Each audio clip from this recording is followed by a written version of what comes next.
fighter Alexander doesn't need eyes in the back of his head because he has the peculiar ability to turn his neck through a complete 180 degrees.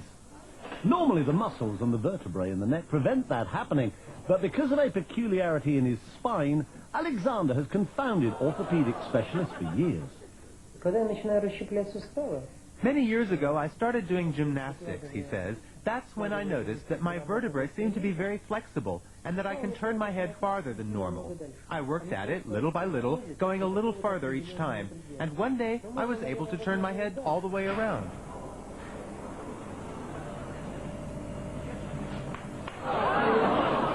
Despite the somewhat unsettling crunching of bones, Alexander claims to feel no pain, which is more than can be said for the people sitting behind him on a bus.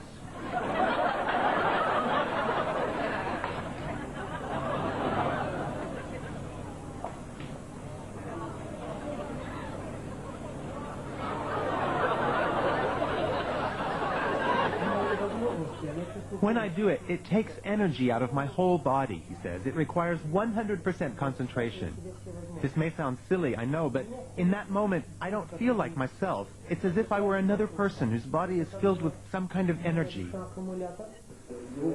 I've been a radiologist for more than 30 years, he says, but I've never seen anything like it. Alexander is extremely flexible, no doubt about it. However, I suspect that it's a congenital ability. It's not something anyone could learn or train for. On the contrary, if someone else were to try it, they would surely break their neck. For me, it's absolutely normal and doesn't hurt at all.